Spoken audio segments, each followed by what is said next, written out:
안녕하세요. 한글넥타이 부동산 전문가 부동산 한내기입니다. 오늘은 2023년 부동산 시장의 자금의 흐름을 풍선 효과를 이용하여 알기 쉽게 설명해 볼까 합니다. 이 동영상이 이해가 되기 쉽게 하려면은 동영상 3단에 몸으로 때우는 부동산 강의 풍선 효과 강의를 보고 오시면은 이해하기가 매우 편할 것입니다. 오늘도 굉장히 좋은 영상이 될 테니까요. 밑에 구독하고 알림 눌러주시고요. 좋아요까지 꼭 눌러주시고 끝까지 시청 부탁드리겠습니다.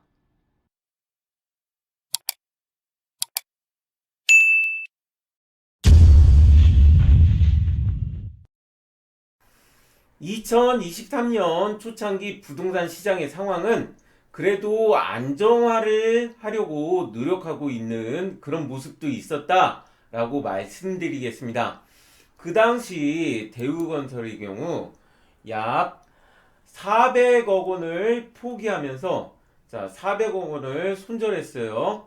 자, 440억 원을 손해 봤지만 더 큰 1000억 원 이상의, 보시면 아시겠지만 최소 1000억 원입니다. 더 큰 손실을 440억 원으로 낮췄다. 부동산 시장에 더 큰 충격이 올 것을 미리 작게 터쳐서 그 위험을 낮췄다라는 것입니다. 만약 모든 건설사들이 이 대우건설처럼 440억 원을 포기한 것처럼 죽일 건 죽이고 살릴 건 살리는 구조조정을 했었다면은 물론 440억 원도 터진 거예요.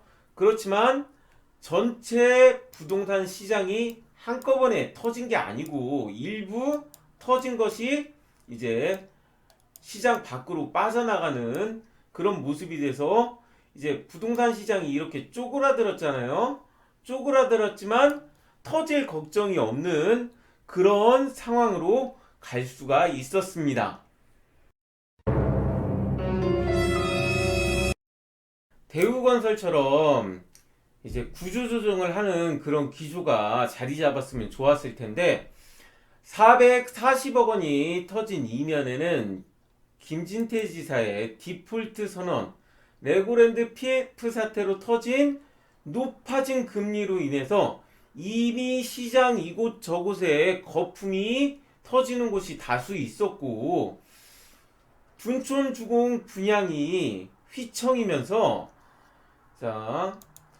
정부가 이제 쪼그라드는 부동산을 견딜 수가 없었는지 둔촌주공 일병 살리기에 모든 정책을 올인합니다. 그래서 첫 번째로 특례 보금자리론, 한 달도 안 돼서 금리가 0.5%가 낮아지는 그런 어마어마한 자금을 풀어넣는, 풍선에 자금이라는 바람을 풀어넣는 정책을 시작해서 최종적으로 특례보금자리론으로만 43조 4천억 원 이상의 자금이 부동산 시장이라는 풍선에 바람을 불어넣었고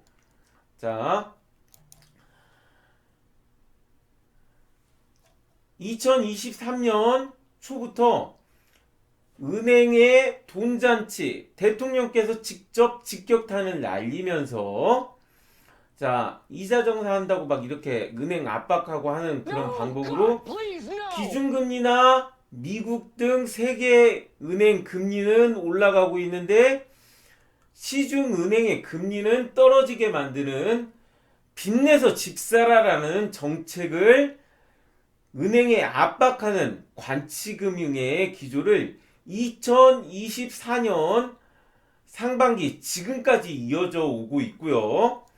그 다음 7월쯤에는 이런 빚내서 집 사게 하는 정책이 또 시들해지면서 이제 집값 상승이 시들해지니까 50년 만기 주담대 현재도 지금 계속 이제 당국 규제 무시하고 계속 주담대 지금도 판매되고 있는 곳 많아요.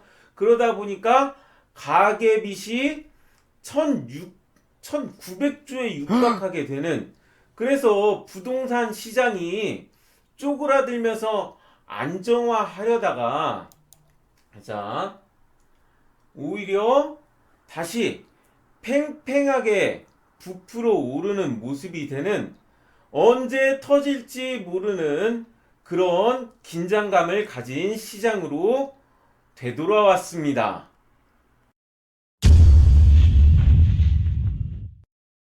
안정화가 될 수 있었을 수도 있던 시장이 다시 언제 터질지 모를 만큼 팽팽하게 부풀어 오른 시장이 되었는데요. 아니, 전보다도 부동산 시장의 풍선이 줄었으니까 괜찮은 게 아닌가 할 수 있겠지만, 자, 줄어든 풍선의 내용물을 주의 깊게 들여다보면은 특례보금자리론으로 43조 이상, 그 다음 50년 만기 주담대로 최소 17조 이상, 다 합해서 최소 60조 이상의 자금이 풍선 안으로 더 들어갔는데, 이렇게 되면은 원래 예전보다도 풍선이 더 크게 부풀어 올라야지 정상이겠죠. 그런데 현실은 부동산 가격이 축소가 되는 이런 모습을 받고 있어요. 그러니까 이 모습은 이렇게 보면은 부동산 시장이 눌리고 있는, 압력을 받고 있다라고 보시면 됩니다. 근데 이게 다가 아니라 내부에 들어간 바람, 그러니까 바람이 들어간 양은 더 커졌으니까 이렇게 오히려 밖으로 뻗어 나가려고 하는 그런 압력은 더 커지겠죠. 자, 이거를 외부, 집값이 꺼지는 외부 압력이 더 커지면은 이거는 가만히만 있어도 내부로 터지려고 하는, 풍선 누르면 어디 한 군데가 부풀어 오르잖아요. 그런 내부의 압력이 더욱 커져서 언제 터질지 모르는 폭발 상태가 된 거라고 할 수가 있겠습니다.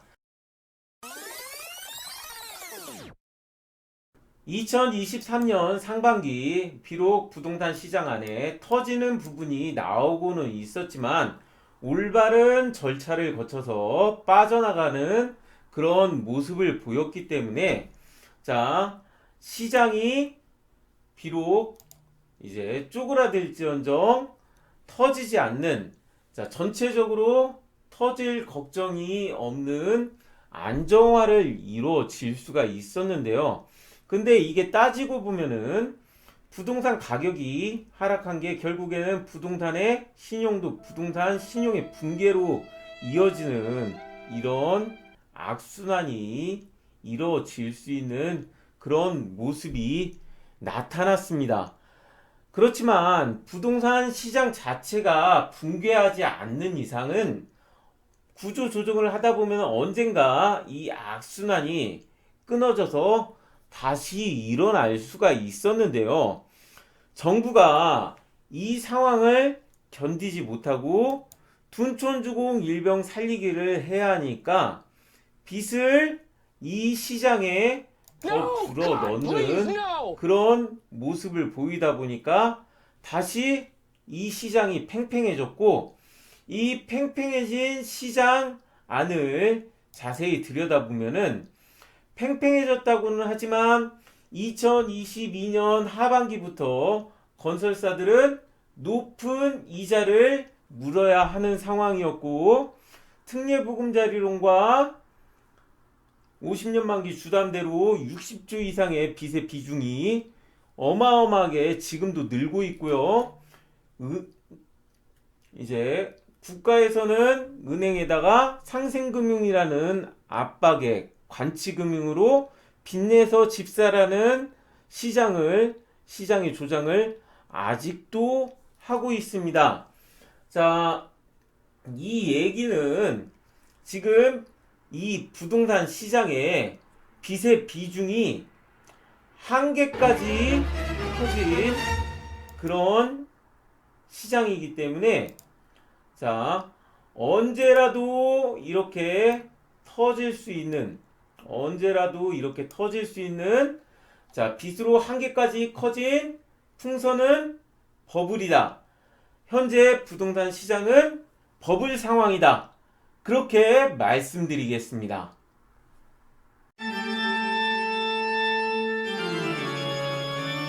한계까지 빚의 비중이 높아진 시장은 터지기 쉬운 거품 상태라고 말씀드렸는데요. 그 이유는 사람이나 기업, 심지어 나라도 빚을 빌릴 때는 금리를 따져보고 감당할 수 있겠다는 생각으로 이 빚을 빌렸겠지만 막상 빚이라는 건 빌린 순간부터 빚에 대한 이자와 원금 상환이 이루어지면서 과거에 빌렸던 빚이 완제가 되기 전까지는 현재의 지출이 앞으로도 계속되는 상황이 만들어진다는 것입니다. 이것을 현재 우리나라 부동산 상황으로 대입을 해봤을 때, 자, 47조부터 시작해서 17조, 그리고 높아진 이율, 그리고 빚내서 집사라, 관치금융, 자, 빚의 비중이 높아진 만큼 이 안에서 빠져나가야 하는 원리금 상환의 압력은 그 양이 계속 지금도 커지고 있다라는 소리입니다. 그런데 지금 현재 세계 시장 상황은 인플레이션을 잡기 위해서 높은 금리를 유지하고 있거나 오히려 금리를 더욱 올려가는 그런 상황입니다. 아무리 우리나라에서 부동산 시장에 노골적인 밀어주기를 하려고 하더라도 자, 돈이 있어야 부동산 시장에 돈을 더 넣어줄 수가 있잖아요. 그런데 이제 정부도 슬슬 돈이 떨어져 가고 은행도 전 세계 시장이 높은 금리로 인해서 돈이 마르다 보니까 은행도 자금의 압박을 받고 있는 실정입니다. 그러다 보니까 현재 은행에서도 슬슬 금리를 올려가는 상황이기 때문에 이건 다시 말해서 빚을 내신 분들은 앞으로도 이자와 원리금 상환의 지출이 더욱 늘어난다라는 소리입니다. 그렇게 되면은 부동산 시장 안에 있던 자금들이 이자와 원리금 상환이라는 명목으로 밖으로 빠져나가려고 하는 내부 압력이 더욱 커진다라는 소리예요. 자, 그렇기 때문에 자, 정부가 이런 상황이 벌어지지 않게 하려고 억지로라도 지금 이 넘어가는 고리를 더욱 빚을 내서 올해는 또 이제 40년 만기 주담대 이런 거를 하고 있잖아요. 빚으로 이것을 막고 있는데 실제로는 여기로 넘어가려는 에너지가 빚이 늘어나는 만큼 더욱 에너지가 많이 쌓이고 있는 그런 상황이다 라고 말씀드리면서 이 상황이 바로 지금 한계까지 터지기 직전의 모습인 이런 모습이 2024년 총선 직전에 우리나라의 부동산 상황이다. 이렇게 결론을 내리겠습니다. 오늘은 2023년 부동산 시장의 자금 흐름을 풍선 효과로 설명해 보았습니다. 지금 2024년 총선 직전의 부동산 상황은 터지기 직전의 풍선, 버블 상태다라고 말씀드리면서 자, 이런 상황에는 빚이 있는 부동산 시장, 부동산의 빚 중에 가장 위험한 빚, 전세. 전세가 있는 시장, 아파트, 상가, 꼬마 빌딩, 오피스텔, 빌라는 굉장히 주의하셔야 하고요. 특히 재건축, 갭 투자는 쳐다보지도 말라. 이 말씀 드리면서 지금 부동산 시장에 들어가면은 아까 얘기했잖아요. 터질지 모르는 버블 상태라고. 폭탄 돌리기 하는 그 폭탄을 내가 받는 상황이라고 생각하시면 됩니다. 그래서 이걸 다시 폭탄이 터지기 전에 넘길 수 있으면 다행이겠지만 부동산이라는 게 그렇게 쉽게 넘겨지는 건 아니잖아요. 그런데 지금 아까 그 뉴스 검색에서도 보셨으면 아시겠지만 아직도 50년 만기 주담대나 이런 방식으로 건설사 등이 떠안을 폭탄을 영끌들한테 넘겨지고 있는 그런 상황이 아직도 진행되는 게 있습니다. 그래서 이런 피해를 받는 분들이 없게 되게 제가 이 동영상을 찍고 있는 거거든요. 그래서 그런 분들도 도움이 되고 저한테도 도움이 될 수 있게 밑에 구독, 알람 설정 다시 한번 확인해 주시고요. 그 다음 좋아요도 꾹 눌러주셔서 이 동영상이 널리 퍼져나갈 수 있게 도와주시면 감사하겠습니다. 제가 빚이 있는 시장은 위험하다고 했으니까 지금 상황에는 빚이 없는 시장을 찾으셔야 합니다. 그런 부분은 항상 전문가와 상담하고 올바른 투자를 하실 수 있으면 좋겠습니다. 오늘도 이 동영상 끝까지 시청해 주신 분들 감사드리고 꼭 부자 되십시오.